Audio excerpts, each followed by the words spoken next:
பார்த்தோம்னா, உடம்பு எப்பொழுது சூடு அதிகமாகுகிறது அப்படின்னு நீங்க தெரிஞ்சுக்கலாம். நாடி பிடித்து பார்த்து மருத்துவம் பார்க்குறவங்க மரபு மருத்துவர்கள் இருக்காங்க. நம்ம வீட்டிலேயே இருந்து சரி பண்ணிக்கலாம். எப்படி அப்படின்னா, அதிகம் வெப்பமாகக்கூடாது.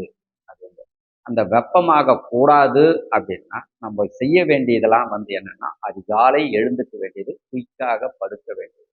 நம்ம படுக்கும் பொழுது நம்மள சுத்தி மின்காந்த அலைகள் குறையிற மாதிரி முடிந்த அளவு செல்போன்லாம் தலைமோட்டில் வச்சுன்னு படுக்காதீங்க. பகல் யூஸ் பண்ணி நைட் படுக்கும்போது எல்லாமே கொஞ்சம் தள்ளி வச்சுட்டு படுக்கணும்.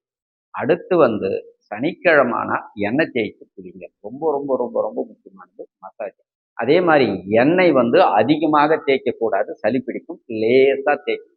அதில் பார்த்தீங்க அப்படின்னா உங்க சூழல் அறிந்து மாசத்துக்கு ஒரு 2 முறையாவது 3 முறையாவது தேய்ச்சி குளிங்க. இப்போ வர வர எண்ணெய் தேய்ச்சி குளியல் ரொம்ப குறைஞ்சிருச்சு.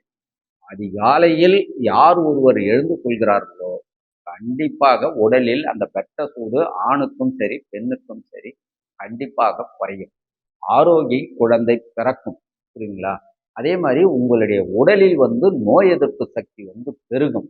அதிகாலை எழுந்து கொள்கிறவங்களுக்கு அந்த ஹீமோகுளோபின் ஆட்டோமேட்டிக்கா இம்ப்ரூவ்மெண்ட் ஆயிடும். அதுல ஹீமோகுளோபின் குறைந்தால், வெட்ட சூடு அதிகமானால் நம்மளுடைய பாரம்பரிய அத்தி, நாட்டு அத்தி பழத்தை சாப்பிடும் பொழுது குயிக்கா இம்ப்ரூவ்மெண்ட் உங்களுக்கு கிடைக்கும். அடுத்து அத்தி பழத்தை விளக்கும். நன்றி, மகிழ்ச்சி.